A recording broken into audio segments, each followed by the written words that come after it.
Praise lord. మన ప్రభువైన యేసుక్రీస్తు నామములో అందరికీ ఈ ఆదివారకాల సమయమున క్రీస్తు యేసు నామములో శుభాభివందనములు తెలియజేసుకుంటూ ఉన్నా. ఈ దినమున మనకు దేవుడిచ్చినటువంటి ఒక గొప్ప వర్తమానము, అది మేము సిలువ వేయబడినటువంటి క్రీస్తును ప్రకటించుతున్నాము. ఎస్, మేము సిలువ వేయబడినటువంటి క్రీస్తునే ప్రకటించుతున్నాం, వేరొకటిని ప్రకటించడం లేదు. మరి ఈ దినమున దేవుడు మనందరితో మాట్లాడుతున్నాడు. అది కొరింథీయులకు రాసిన మొదటి పత్రిక మరి 27 నుండి 29వ లేఖనం వరకు మనం చూద్దాం. ఏ శరీరియు దేవుని ఎదుట అతిశయింపబడకున్నట్లు జ్ఞానులను సిగ్గుపరచుటకు లోకములో నుండి వెర్రి వారిని దేవుడు ఏర్పాటు చేసుకొని ఉన్నాడు. బలవంతులైన వారిని సిగ్గుపరచుటకు లోకములో బలహీనులైన వారిని దేవుడు ఏర్పరచుకొని ఉన్నాడు. ఎన్నికైన వారిని వ్యర్థము చేయుటకు లోకములో నీచులైన వారిని, తృణీకరింపబడిన వారిని, ఎన్నిక లేని వారిని దేవుడు ఏర్పరచుకొని ఉన్నాడు. ఎస్, దేవుడు ఈ దినమ మనందరితో కూడా స్పష్టంగా మరి యథార్థంగా మాట్లాడుతున్నాడు. ప్రభువుల వారు అంటున్నాడు, so that no human being might boast in the presence of God. అంతేకాదు, దేవుడు చూడండి స్పష్టంగా ఏర్పాటు చేసుకున్నటువంటి మనుషులను మనం చూస్తున్నాం. ఆయన ఎర్రి వారిని, ఎన్నిక లేని వారిని, నీచులైన వారిని, తృణీకరింపబడిన వారిని దేవుడు ఏర్పాటు చేసుకుని ఉన్నారు. ఎవరిని పడితే వారిని దేవుడు ఏర్పాటు చేసుకోవాలి. మరి చూడండి, ఈ లోకంలో ఏర్పాటైన వాడు ప్రతి క్రైస్తవ విశ్వాసి కూడా, అంతేకాకుండా ప్రతి సేవకుడు కూడా దేవుడు ఏర్పాటు చేసుకున్న వారిలో ప్రత్యేకంగా ఎంచుకునేవారు ఎర్రివారు, నీచులు. మరి వీరు లోకములో వీరి యొక్క జ్ఞానము వ్యర్థమైనదిగా ప్రవర్తించిన వారిని, ఆ జ్ఞానముతో మరి లోకములో వెర్రివారిగా, వ్యర్థమైన వారిగా, దుష్టులుగా, నీచులుగా ప్రవర్తించిన వారిని మాత్రమే దేవుడు స్పష్టంగా ఈ లోకంలో ఏర్పాటు చేసుకున్నాడు. మరి అందుకే అంటున్నాడు ఆయన, ఈ లోకంలో ఏర్పాటు చేసుకున్న వాళ్ళందరూ కూడా ఏ రీతిగా ఉన్నారో ఇప్పుడు మనం చూస్తున్నాం. మరి అయితే మరి లోక జ్ఞానం ఏమైనది? ఈ లోకంలో జ్ఞానము అని విర్రవీగిపోయేవారు కూడా లేకపోలేదు. అట్టి వారిని కూడా మనము ఈ దినమున దేవుని వాక్యంతో చూడగలం. చూడండి, దేవుడే చెప్తున్నాడు. అయితే వీరందరంట మరి ఇలా ఉన్నారంట, and because of him you are in the Christ who became to as wisdom from God, righteousness and sanctification and redemption. చూడండి, అయితే ఆయన మూలముగా మీరు క్రీస్తు యేసునందు ఉన్నారు. వీరందరూ కూడా ఎక్కడున్నారంటే క్రీస్తు యేసునందు ఉన్నారు. వీరు ఉన్నటువంటి స్థలం ఎక్కడైతే ఉందో అది క్రీస్తులో ఉన్నది అని దేవుడు తెలియజేస్తున్నాడు. అంతేకాకుండా వీరు ఎవరినందు అతిశయపడాలి? వీరు ఎవరి నుండి వేరు చేయబడ్డారు? ఈ వెర్రివారు, మరి నీచులు, దుర్మార్గులు, మరి ఈ లోకంలో విర్రవీగిపోయిన వారందరూ ఎక్కడ ఉన్నారంటే వీరు లోకంలో ఉన్నారు. లోకము నుండి వేరు చేయబడి వీరి అందరిని కూడా దేవుడు తనలోనికి ఇముడ్చుకున్నాడు. అందుకే ప్రభువు మరి ఇలాంటి వారిని ఏర్పాటు చేసుకోవడం జరిగింది. అందుకే ఆయన చెప్తూ ఉన్నాడు, చూద్దాము, so that as it is return let the one who boast the lord. మరి ఎంత గొప్ప మాట చెప్తున్నాడో చూడండి. అతిశయించువాడు ప్రభువునందే అతిశయించవలెను అని వ్రాయబడినది నెరవేరినట్లు దేవుని మూలముగా ఆయన మనకు జ్ఞానమును, నీతియు, పరిశుద్ధతయు, విమోచనమాయను. అవును, ఇలాంటి వారందరి మీద కూడా, ఈ యొక్క వెర్రివారి అందరి మీద కూడా పరిశుద్ధాత్మను దేవుడు కుమ్మరించాడు. అంతేకాకుండా దేవుని యొక్క పరిశుద్ధాత్మ శక్తిని వీరి మీద ఇవ్వడమే కాకుండా వీరిని త్వరలో విమూర్చుకొని దేవుని యొక్క జ్ఞానమును ఈ యొక్క విశ్వాసులకైతేమి, మరి సేవకులకైతేనేమి, సంఘ కాపరులకైతేనేమి, మరి ప్రసంగికులకైతేనేమి దేవుడు వీరికి మాత్రమే పరిశుద్ధతను దయచేశాడు. ఎవరికంటే వారికి పరిశుద్ధతను దేవుడు ఇవ్వలేదు. దీనిని మనము గ్రహించగలిగినట్లయితే ఖచ్చితమైన జ్ఞానములో మనం ఉన్నామా లేదనేది అర్థమవుతుంది. అందుకే మరి ఇప్పుడు లోక జ్ఞానం ఏమైనది, దీనిని కూడా మనం అర్థం చేసుకోవాలి. అసలు లోక జ్ఞానం ఏమైనది? ఇప్పుడు వెర్రి వారిని దేవుడు ఏర్పాటు చేసుకున్నాడు, మరి నీచులైన వారిని దేవుడు ఏర్పాటు చేసుకున్నాడు. అంతేకాకుండా ఆయన బలహీనలను ఏర్పాటు చేసుకున్నాడు. మరి ఇంకా కూడా మరి తృణీకరింపబడిన లోకం వైపుగా, లోక జనుల పక్షంగా తృణీకరింపబడిన వారిని ఏర్పాటు చేసుకున్నాడు. మరి ఇట్టి వారందరూ కూడా బలహీనులై ఎర్రివారిగా ఈ లోకంలో ప్రవర్తించడం వలన వీరిని ప్రత్యేకంగా దేవుడు ఏర్పాటు చేసుకున్నాడు. ఏర్పాటు చేసుకున్న వాళ్ళందరూ కూడా దేవుని యొక్క జ్ఞానముతో నింపబడి, దేవుని యొక్క వివేకము చేత నింపబడి, దేవుని యొక్క పరిశుద్ధతలో నింపబడి, దేవునిలోని ఉండడం వలన వారు పరిశుద్ధతయు వారి శక్తియు అంతా కూడా దేవునిదై ఉన్నదే తప్ప లోకముదైతే కాదని దేవుని వాక్యమే సెలవిస్తూ ఉంది. మరి అందుకే మరి ఈ లోక జ్ఞానం ఏమైనది చూద్దాం. అది కూడా మరి చూడండి, దేవుని వాక్యము ద్వారా స్పష్టంగా తెలియజేస్తున్నటువంటి మాటలే, వేరొక మాటలు ఇందులో లేవు. అందుకే ఆయన అంటాడు, స్పష్టంగా చెప్తున్నాడు, జ్ఞాని ఏమాయను జ్ఞానము, ఈ లోకంలో ఉన్నటువంటి జ్ఞానమంతా కూడా వ్యర్థం అనేది దేవుడు తెలియజేస్తున్నాడు. లోక జ్ఞానమును తన ప్రభువైన యేసుక్రీస్తు వారు లోక జ్ఞానమును వెర్రి జ్ఞానముగా తయారు చేసేసాడు. ఈ లోక జ్ఞానం అని విర్రవీగిపోతున్నారు శాస్త్రులు, పరిసయ్యులు. ఇంకను జ్ఞానిని నాకంటే జ్ఞానము లేదు, నాకంటే మరి ఈ లోకంలో ఎవరికి జ్ఞానం లేదు, ఇంతకంటే జ్ఞానం ఎవరికి ఇవ్వలేదు, నేను చాలా వివేకిని, నాకంటే గొప్పవాడు లేడు అన్ని విర్రవీగిపోతున్న వారి అందరినంట దేవుడు వెర్రివారిగా చేసేసాడు.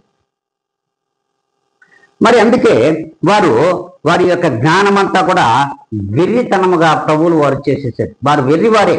ఈ లోకంలో వారి దుష్ట క్రియలతో వెర్రివారు, వారి అనీతి క్రియలతో వెర్రివారు, వారి నీచమైన క్రియలతో వెర్రివారు, దుర్మార్గపు క్రియలతో కూడా వెర్రివారు, కపటమైన క్రియలతో వెర్రివారు. వీరందరినీ కూడా వెర్రివారి లిస్టులో చేర్చేసారు. అందుకే ప్రభువులు వారు ప్రత్యేకించి కొంత మందిని ఆయనే ఏర్పాటు చేసుకున్నారు.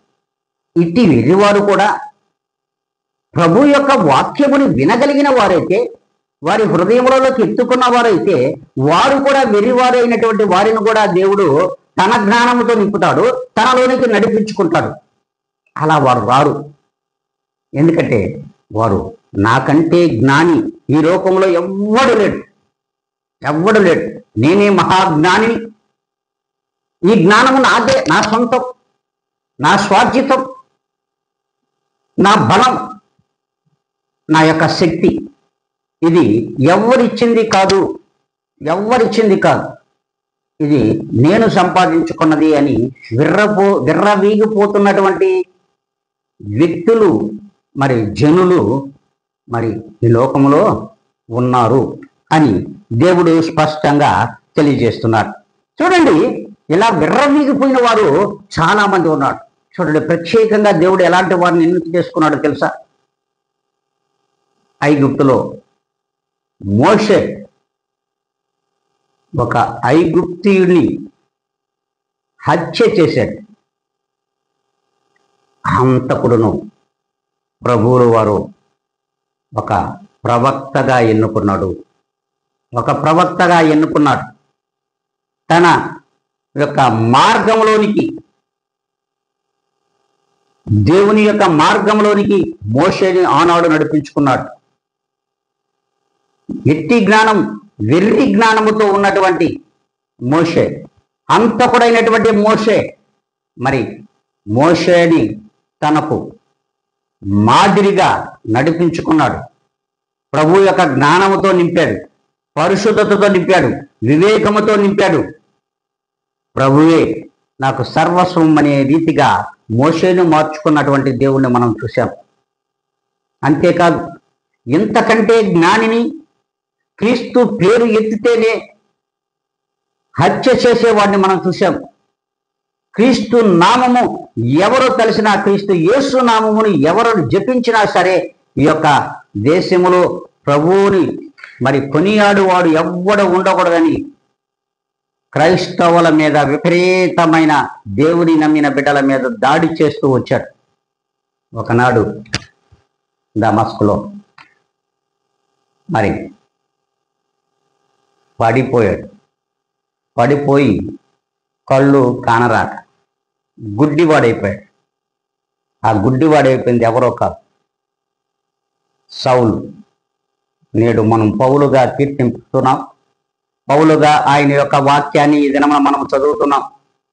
అతను ప్రతి పత్రికలో కూడా దేవుడు చేసినటువంటి కార్యాన్ని విశదపరుస్తూ, ప్రచురపరుస్తూ, ప్రతి ఒక్కరికి రాసిన పత్రికలలో మొదటగా పౌలు గారు రాసినది ఏమిటో తెలుసా?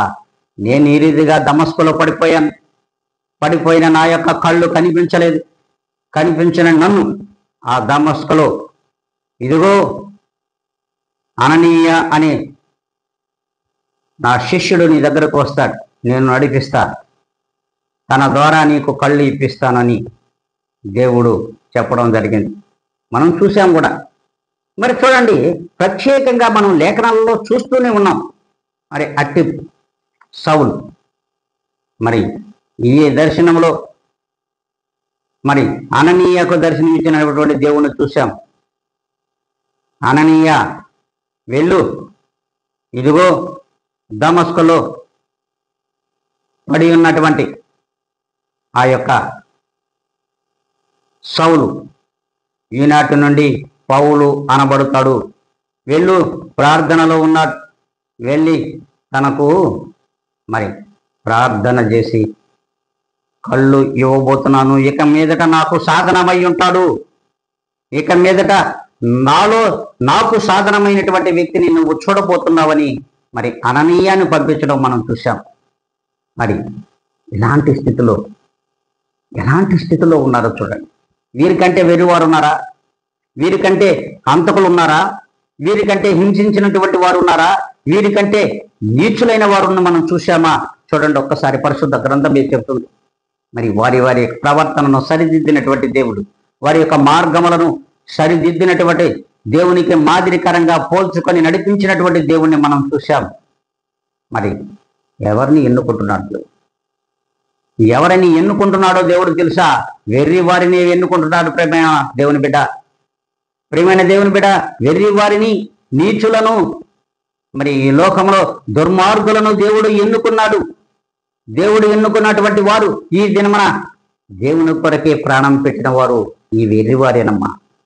ప్రియమైన దేవుని బిడ్డలారా, అట్టి విశ్వాసులుగా మనం ఉన్నామా? మరి మనల్ని పిలుచుకున్నది దేవుడు. మన యొక్క మార్గములను సరిచేయటకు దేవుడు ఈ లోకమునకు వచ్చాడు. లోకమునకు వచ్చినటువంటి ఈ దేవుడిని మనం ఒక్కసారి జ్ఞాపకం చేసుకున్నట్లయితే, విశ్వాసులు అనబడినటువంటి సార్వత్రిక సంఘములో ఉన్న ప్రతి ఒక్కరూ ఈ దినమున ఈ లేఖనమును అర్థం చేసుకోవాల్సిన అవసరం ఉంది. వీరు వెర్రివారమే మేము, నిజమే. క్రీస్తు యేసు నామమును ప్రకటించుచున్న ప్రతి ఒక్కరూ వెర్రివారే. మీరు మహాజ్ఞానులని దేవుడు చెప్పడం లేదు. కానీ ఈ వెర్రివారిని నేను జ్ఞానులుగా నా జ్ఞానంతో నడిపిస్తానన్నాడు. నడిపిస్తున్నటువంటి వారు ప్రభువులు, వారు నడుస్తున్నది కేవలం మేమే. ఈ దేహములని గుడారంలో ధరించుకొని నడుస్తున్న మేము, నడిపించుతున్నది మాకు ముందున్నది ప్రభుని యేసు క్రీస్తు వారే, వేరొకరు కాదు. ప్రియమైన దేవుని బిడ్డలారా, ఆలోచించండి.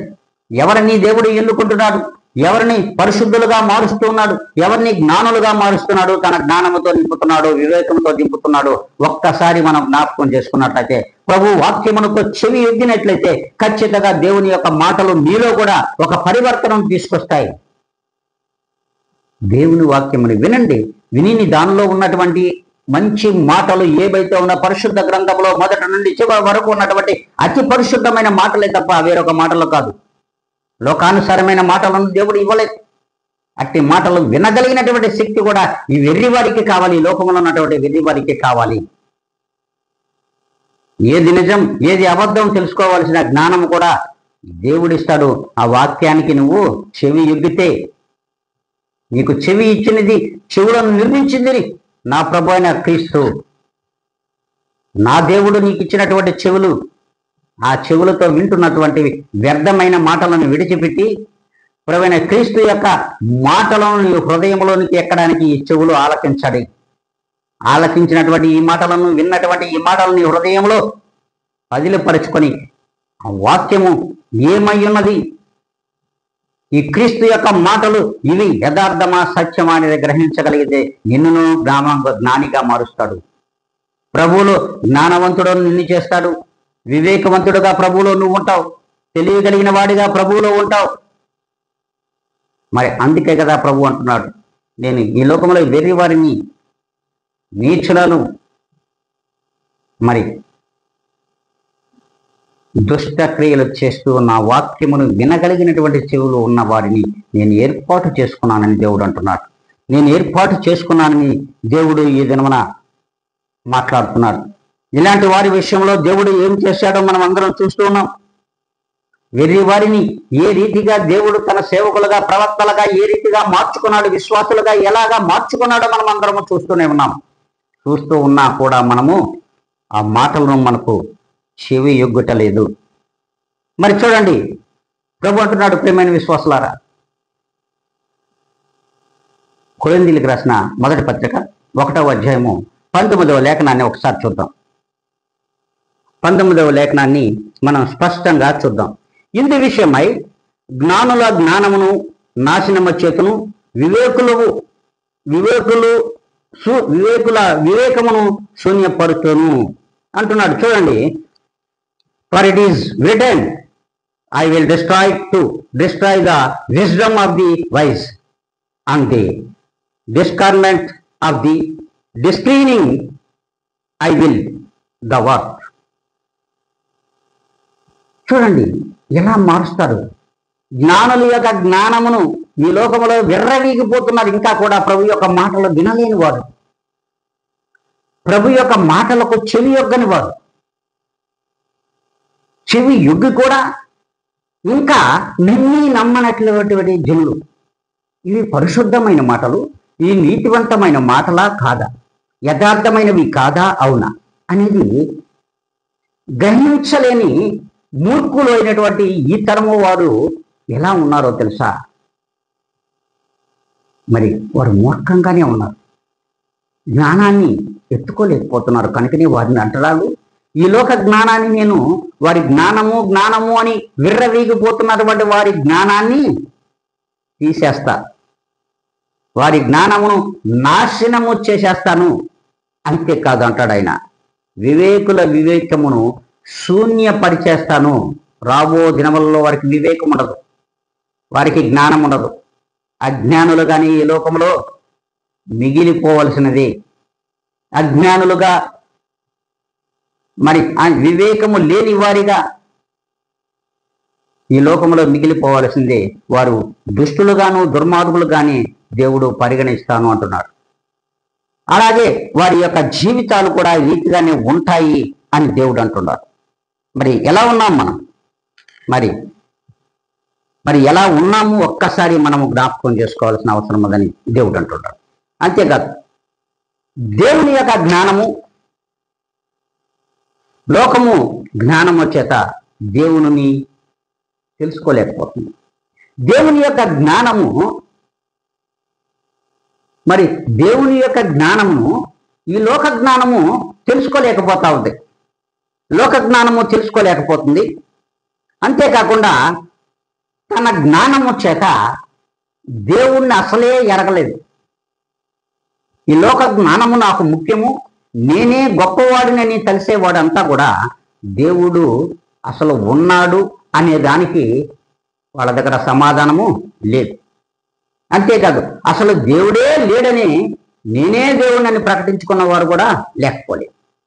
నేనే దేవుణ్ణి, నేను మహాజ్ఞానిని, మహావివేకము కలిగిన సూర్యుడను నేను, వీరుడను నేను, ధీరుడను నేను, ఈ లోకంలో విర్రవీగిపోతున్నటువంటి వాడికంట అసలు దేవుని యొక్క జ్ఞానము, అసలు దేవుడే లేడనే వాడికి దేవుని జ్ఞానం ఎక్కడి నుంచి వస్తుందో ఒకసారి అర్థము చేసుకోవాల్సిన అవసరం ఉంది. దీనిని పరిగణలోనికి తీసుకోవాల్సిన అవసరం ఉంది. అసలు దేవుడే లేదు, నేనే దేవుడను, ఈ లోకంలో అసలు దేవుడి జ్ఞానం అసలు లేదు. అంతేకాదు ఆయన అంటాడు ఒక మాట, ఇలాంటి వారిలో నుంచే మరి అజ్ఞానమైన మాటలు పుట్టుకొస్తాయి, ఆ వెర్రి మాటలు పుట్టుకొస్తాయి. అందుకే దేవుడు అంటున్నాడు, ఒక మాట అంటాడు తెలుసా, నీవును నేనును వెర్రివారము ఈ లోకంలో బ్రతుకుతుండగా దేవుడు వెర్రివారిని ఏర్పాటు చేసుకున్నాడు. ఏర్పాటు చేసుకున్న మనమందరం కూడా ఆయన మందిరంలో ఈ దినమున ఉన్నాం. అంతేకాదు అనేక మంది స్వార్థ సేవకులు, అనేక మంది సంఘ కాపరులు, అనేక మంది దేవుని దాసులు, అనేక మంది ప్రసంగికులు, వీరందరూ దేవుడు వెర్రి జ్ఞానము చేత దేవుని నమ్మి వారినంట ప్రభువులు వారు ఏర్పాటు చేసుకున్నాడు. ఈ వెర్రి వారు అందరూ కూడా దేవుని నమ్మడం వలన వీరిని దేవుడే ఏర్పాటు చేసుకున్నాడు. కనుక ఇది దేవుని యొక్క దయా సంకల్పమే కానీ వేరొక సంకల్పం అయితే కాదు. స్వచ్ఛందంగా దేవుడు ఏర్పాటు చేసుకున్నటువంటి బిడ్డలందరూ కూడా దేవుడే ఏర్పాటు చేసుకున్నారు. ఈ బిడ్డలందరినీ కూడా, ఈ విశ్వాసులందరినీ కూడా దేవుడు ఏర్పాటు చేసుకున్నారు, దేవుడు ఏర్పాటులో ఉన్నారు. అంతేకాదు సేవకులని, కాపరులను, మరి దాసులను, దీనదాసులను, ప్రసంగికులను, వీరందరినీ కూడా దేవుడు ఏర్పాటు చేసుకున్నటువంటి వ్యక్తులు కొంతమంది ఉన్నారు. వీరందరిలో కూడా దేవుడు ఏర్పాటు చేసుకున్న వీరందరినీ ఏర్పాటు చేసుకోవడంలో దేవుని యొక్క సంకల్పము, దయా సంకల్పము మన మీద ఉండబట్టే ప్రభువులు వారు ఏర్పాటు చేసుకున్నాడు. మనంతటా మనము ఏర్పాటు కాలేదు. ఇది దేవుని సంకల్పమే. నీవు నేను మనము ఈ దిన మన మందిరంలో ఉన్నాము అని అంటే, దేవుని వాక్యమును వింటున్నాము అని అంటే ఇది దేవుని సంకల్పమే కానీ వేరొక సంకల్పము కాదు అని దేవుడు స్పష్టంగా మనతో మాట్లాడుతున్నాడు. స్పష్టంగా మనతో ఈ దిన మనం మాట్లాడుతున్నటువంటి ఈ మాట, మరి ఎంత తెలుసుకున్నా, ఎంత తెలిసినా, ఈ రీతిగా దేవుని వాక్యం స్పష్టంగా తెలియజేస్తున్నా ఇంకా మితిమీరిన జ్ఞానమే నాది, మితిమీరిన జ్ఞానమే నాది, ఈ జ్ఞానమే నా సొంతము అని విర్రవీగిపోయే అనేక మంది ఈ లోకంలో ఉన్నారు. ఈ లోకంలో అనేక మంది విర్రవీగిపోయేవారు ఉన్నారట. ఎంత ఉన్నా తెలుసుకున్నా కూడా విర్రవీగిపోయేవారిని కూడా మనము చూస్తూ ఉన్నాం. వీరినంట దేవుడు అంటున్నాడు, ఇంకా విర్రవీగిపోతుంటే లోకములో దేవుడు వీళ్ళని ఇంకా కూడా ఇంత తెలుసుకున్నా ఈ దయా సంకల్పము, ఇది దేవుని సంకల్పం ఏర్పాటు కావడం, ఈ ఏర్పాటు దేవునిది నాది కాదు అని ఎవరైతే అనుకుంటారో వారిని దేవుడు రక్షిస్తాడు, వారిని దేవుడు రక్షిస్తాడు.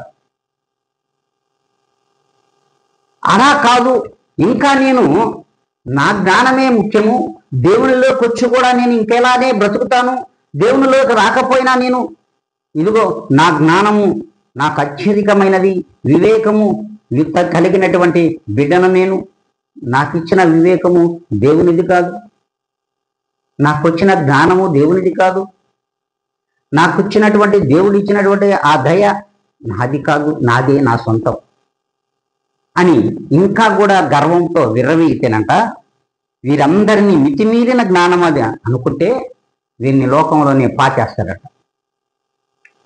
వీరిని లోకంలోనే పాచేస్తాడంట. అందుకంటాడు, ఒక గ్రంథంలో చెప్తాడు, యెషయా గ్రంథంలో ఒక మాట అంటాడు, స్పష్టంగా ఒక మాట అంటాడు, shall I bring to the point of birth or not cause to bring forth. స్పష్టంగానే చెప్తున్నాడు. ఆడికి ప్రసవ వేదన కలిగించి మరి ఆ నొప్పులతోనే ఆ పాపాన్ని ఈ లోకంలోనే కనేస్తాడు. స్పష్టంగా చెప్పినటువంటి మాటే. మరి ఎంత గొప్పగా చెప్తున్నాడో చూడండి. మరి ఇంకా కూడా మారమా? మన మనసులు మార్చుకోమా? మనకింక కూడా మన మనసులు మారాలని ఆలోచన మనకు లేదా? ఇంకా ఈ లోకంలో క్రూరులుగానే బ్రతికేద్దామా?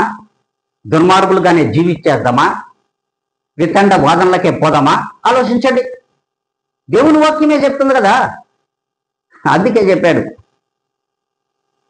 నీవు నొప్పులు రాకుండా కనలేవు.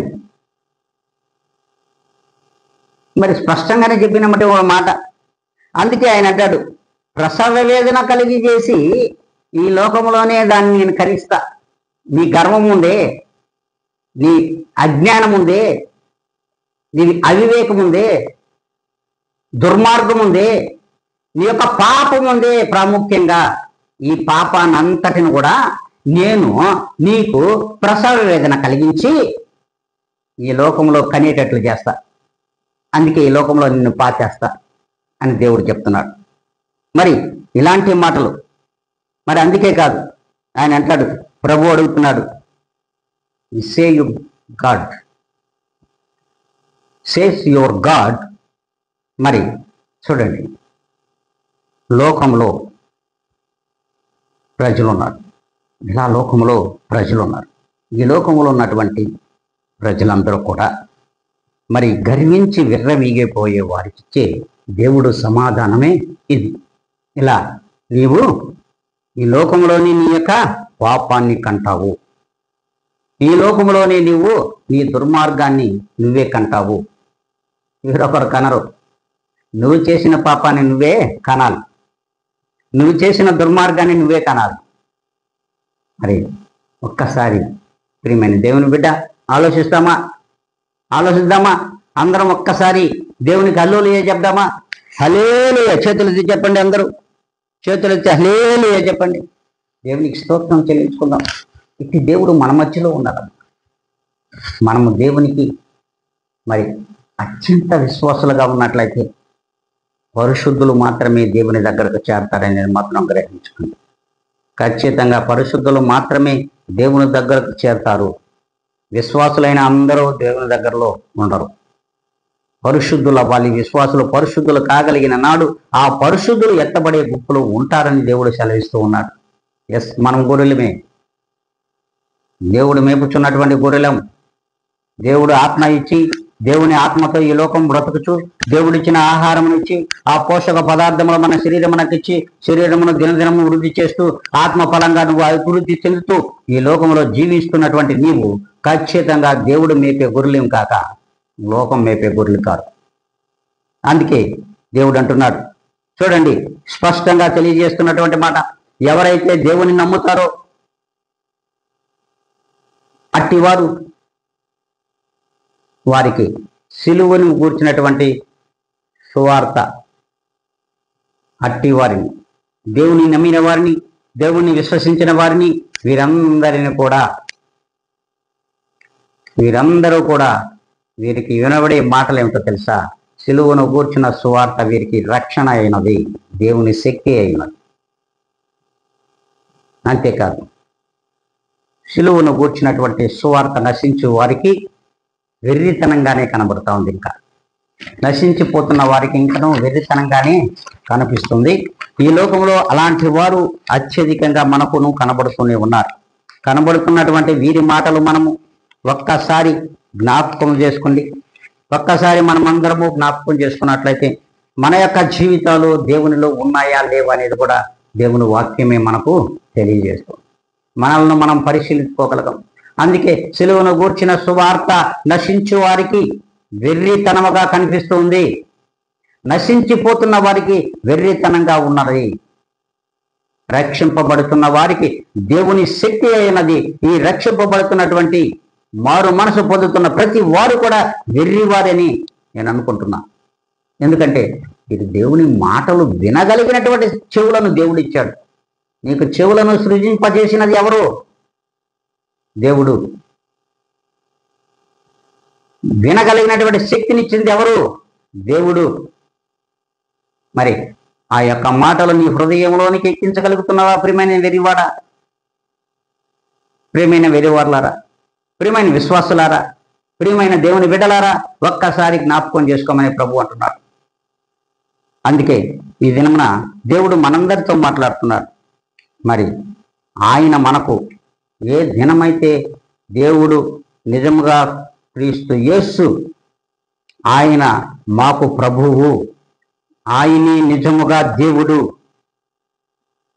నిన్ను గూర్చి యేసు నిమిత్తము ఆయన యొక్క పరిచారకులకు మనము ఇందును గూర్చినటువంటి మనమందరం కూడా ఆయనకు పరిచారకులమే. ప్రతి ఒక్కరు కూడా పరిచారకులు, శిష్యులుగానే దేవుడు ఎంచాడు. మరికి ఒకరికి తక్కువని ఒకరికి ఎక్కువని లేదు. ప్రతి ఒక్కరికి దేవుని యొక్క జ్ఞానం ఇవ్వబడినది.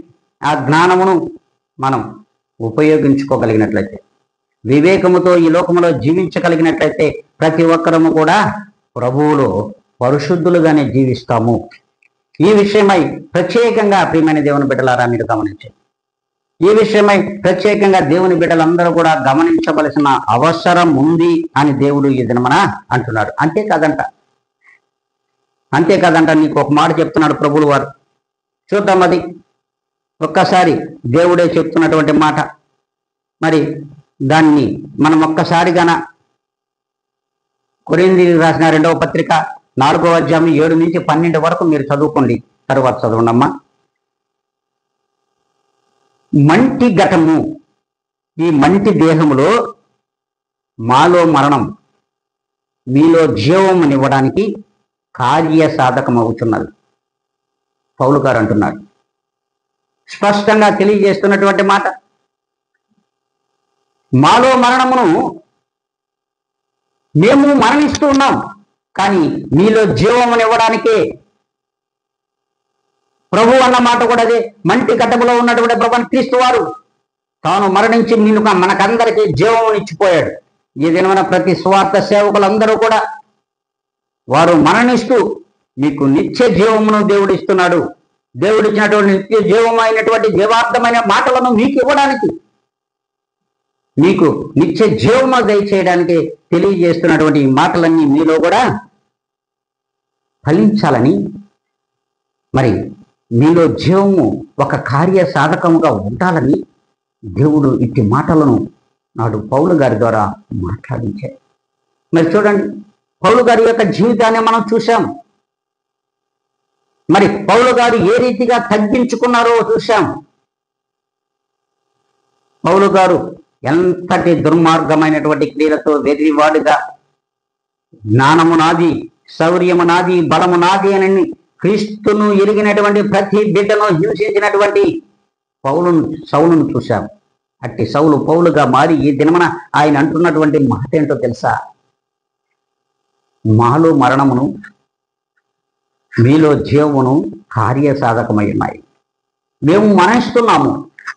మేము మంటి ఘటముతో ఉన్నటువంటి దేహమును మేము ధరించుకొని, మంటి ఘటము అంటే మట్టి దేహము, ఈ మంటి దేహమును మేము ధరించుకొని మాలో ఉన్నటువంటి ఆత్మ చేత జీవించచ్చు మీకు జీవ మార్గమును కార్యసాధకముగా దయచేయడానికి, మీలో నిత్య జీవమును కార్య సాధనముగా మీకు ఇవ్వడానికి మేము ఈ దినమున ఇలా మేము శారీరకంగా మరణిస్తూ ఉన్నాం అని దేవుడు తెలియజేస్తున్నాడు.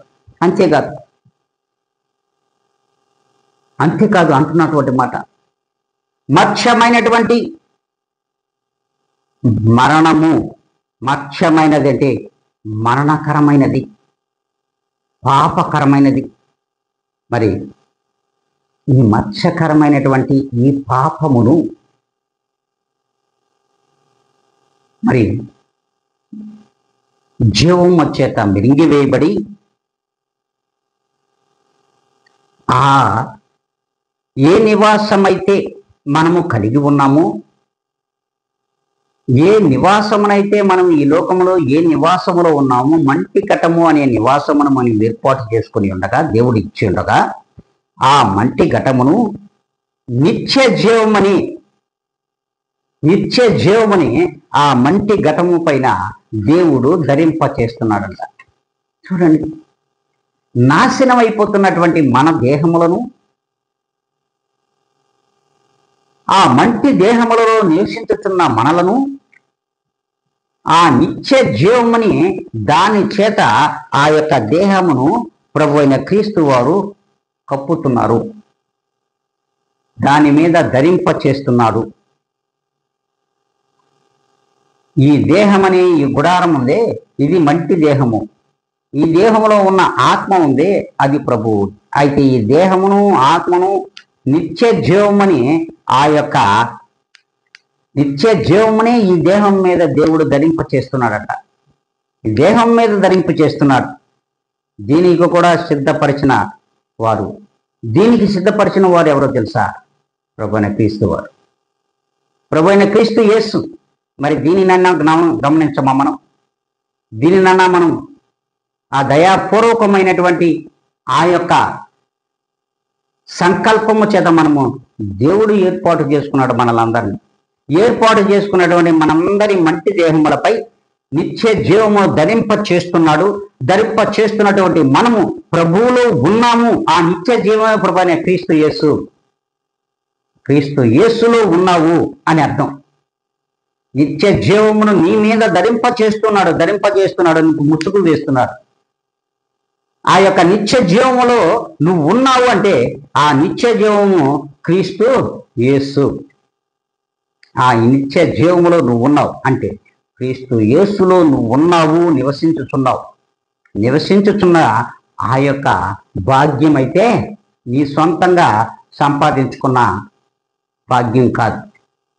దేవుని యొక్క దయతో నువ్వు పొందుకున్న భాగ్యం అది. దేవుని దయతో నీవు పొందుకున్నటువంటి భాగ్యమే తప్ప వేరొకటి కాదు. ప్రియమైన దేవుని బిడ్డ, ప్రియమైన సార్వత్రిక సంఘములలో విశ్వాసులందరూ గ్రహించాల్సిన విషయమే, సేవకులు ఆలోచించాల్సిన విషయమే.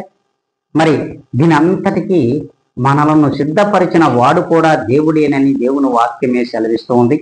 దేవుని వాక్యం సెలవిస్తున్న ఈ రీతిగా ఉన్న మనం మాత్రము ఏ మాత్రము కూడా మనలో వాక్యాన్ని మనం వినగలిగినటువంటి శక్తిని, గ్రహించగలిగినటువంటి శక్తిని మనలో ఏమైపోతున్నాయో మనకు తెలియదు. అందుకే who has prepared us for this very thing is God, who has given us the Spirit as a guarantee. Yes, నీకు ఒక గ్యారంటీ ఉంది. ప్రభు ఇస్తున్నటువంటి గ్యారంటీ అది. ఆ గ్యారంటీలో నువ్వు ఉండాలి. నిత్య జీవం అనే ఆ గ్యారంటీని దేవుడు ఇస్తున్నాడు. నిత్య జీవమునకు నేను నడిపిస్తాననే గ్యారంటీ నీకు ఇచ్చాడు. మరి ప్రియమైన దేవుని బిడ్డ, వెర్రి వారిగా మరి నీచులుగా ఈ లోకంలో తిరుగాడుతున్న మనందరినీ దేవుడు పిలుచుకొని తన యొక్క నిత్య జీవమును మన పైన ధరింపచేసి, ఆ ధరింప చేస్తాను అని గ్యారంటీ ఇచ్చినటువంటి ఆ దేవుణ్ణి మనము ఇంకా కూడా విశ్వసించలేకపోతే మన యొక్క జీవితంలో వ్యర్థమని దేవుడు తెలియజేస్తున్నాడు. అంతేకాదు, ఏకంగా చివరిగా ఒక లేఖనం మనం చూద్దాం. 2వ కొరింథీయులకు రాసినటువంటి 2వ పత్రిక 5వ అధ్యాయము 10వ లేఖనాన్ని ఒక్కసారి చదువుదాం. ఎందుకనగా తాను జరిగించిన క్రియల చొప్పున అవి మంచివైనను సరే, చెడ్డవైనను సరే, దేహముతో జరిగించిన వాటి ఫలమును ప్రతి వాడును పొందునట్లు మనమందరమును క్రీస్తు న్యాయం పీఠము ఎదుట ప్రత్యక్షము కావలేను. చూడండి, దేవుని ఆత్మ చేత నింపబడినటువంటి ఈ మట్టి ఘటములలో ఉన్నటువంటి ప్రతి దేహము కూడా, ఈ మట్టి ఘటమని ఈ దేహం అంతా కూడా మనము ఈ లోకంలో ఈ దేహముతో చేసేటువంటి ప్రతి పని కూడా అది చెడ్డదైనా మంచిదైనా, మరి అది వ్యర్థమైన అజ్ఞానమైనా దేవునిలో ఒకనాడు తీర్పుకు నిలబడవలసిన అవసరం ఉన్నది. మరి అంతేకాదు, మనము చేసినటువంటి చెడ్డ పనులకు మంచి పనులకు దేవుడు ఫలమును దయచేస్తాడు. ఆ యొక్క ఫలమును దయచేయడానికి ఆయన న్యాయపీఠము ఎదుట మనము నిలబడవలసిన అవసరం ఉన్నది. మనము నిలబడవలసిన అవసరం ఉన్నది. For we must all appear before the judgment seat for Christ, so that is that each one may receive what is due for that he has done in the body, whether good or evil. నువ్వు చేసే మంచి పనికి చెడ్డ పనికి, ఈ లోకంలో ఈ దేహముతో చేస్తున్న ప్రతి పనికి కూడా నువ్వు ప్రభు యొక్క న్యాయపీఠము ఎదుట ఆయన జడ్జిమెంట్ కోసము ఎదురు చూడవలసిందే. ఇందులో ఎలాంటి తిరుగులేదు. అందుకే ప్రభువుల వారు ఈ లోకంలో ప్రాముఖ్యంగా ఎన్నుకున్నది మరి ఎర్రివారిని, మరి అంతేకాదు దుష్టులను, నీచులను మరి దేవుడు ఎన్నుకున్నాడు. ఎన్నుకున్నబడిన వారిలో వీరున్నారు.